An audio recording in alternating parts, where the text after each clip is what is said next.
Kemudian strategi pengelolaan dividen. Di sini hanya mencakup beberapa, namun pada dasarnya bisa lebih banyak dari yang saya sebutkan ini. Pada intinya ada 3. Yang pertama adalah stock reinvestment. Berarti Anda memakai dividen tersebut untuk membeli kembali sahamnya. Atau Anda memilih saham yang lain dari dividen ini juga bisa. Kemudian mutual fund investment.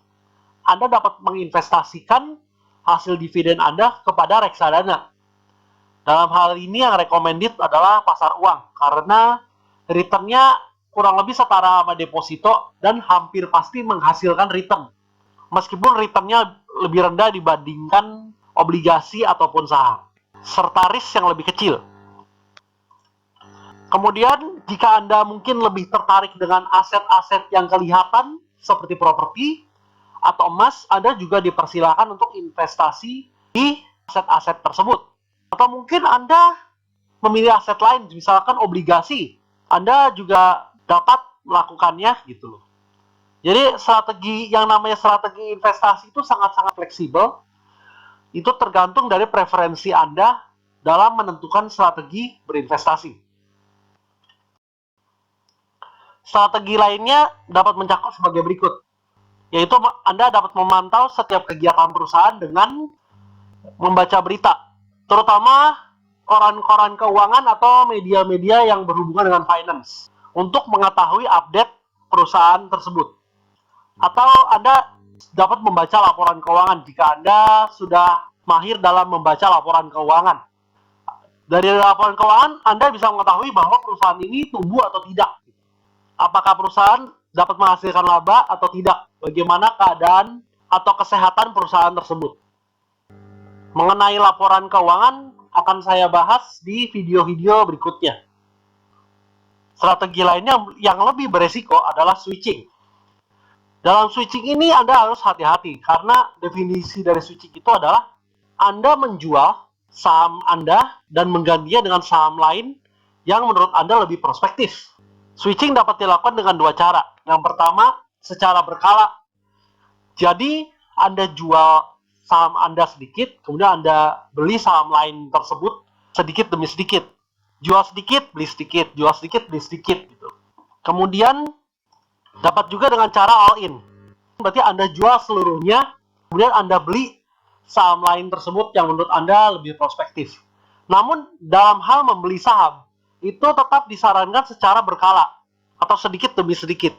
Jadi, jika Anda menjual secara all in, Anda kan punya banyak cash nganggur tuh. Anda bisa taruh di reksadana pasar uang atau mungkin di deposito. Tergantung bagaimana strategi investasi Anda. Lalu, kalau ada yang bertanya, jualnya kapan? Ini namanya menabung saham. Jadi Anda tidak perlu menjual saham Anda, kecuali Anda perlu switching. Misalkan Anda melihat ada perusahaan yang Anda sedang miliki tiba-tiba membuka laporan keuangan yang jelek misalkan, atau misalkan bisnisnya tidak lagi berprospek gitu. Jadi Anda perlu dana untuk membeli saham yang berprospek. Makanya di sini Anda dapat menjual saham lama Anda dan menggantinya dengan saham yang baru tersebut. Namun dalam switching ini Anda harus berhati-hati, karena Anda akan kena 2 kali biaya broker, fee jual dan fee beli. Jadi dalam switching Anda harus planning matang-matang sebelum Anda melakukannya. Kemudian adanya keadaan mendesak, misalkan Anda butuh biaya pengobatan anak. Dana keinginan Anda sudah tidak cukup, jadi Anda perlu dana lagi. Ya sudah, mau nggak mau Anda harus jual sedikit saham Anda untuk membantu dana pengobatan anak Anda. Lalu ada keadaan force majeure. Misalkan tiba-tiba rumah Anda kebakaran, atau misalkan ada gempa bumi atau gunung meletus, amit-amit ya. Tapi ya inilah gunanya saham. Kalau Anda kekurangan dana, Anda dapat menjual saham Anda sedikit untuk membantu keperluan biaya hidup Anda dalam keadaan force majeure. Dalam hal menjual, ambil dulu sisa cash Anda atau reksadana pasar uang Anda terlebih dahulu. Karena pada dasarnya, investasi saham adalah investasi jangka panjang. Jadinya Anda akan kehilangan momen jika Anda harus menjual saham Anda. Maka yang diprioritaskan terlebih dahulu adalah cash dan reksadana pasar uang. jika Anda benar-benar butuh dana. Ya, akhir kata, terima kasih banyak bagi kalian yang sudah menonton channel edukasi saham Numontia Zephyr Finance atau NZ Finance.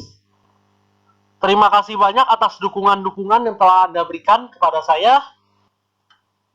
Dan karena saya di sini merekomendasikan saham, maka saya katakan disclaimer on. Karena rekomendasi saham dan strategi yang ada di video ini hanya sebatas contoh untuk tujuan edukasi. Namun segala keputusan investasi dan strategi investasi ada pada tangan sobat investor masing-masing. Jangan lupa like, komen, subscribe, serta bunyikan loncengnya agar Anda dapat segera mengetahui update-update terbaru dari channel edukasi Numontia Zephyr Finance. Berkawanlah dengan orang-orang yang berakal budi baik.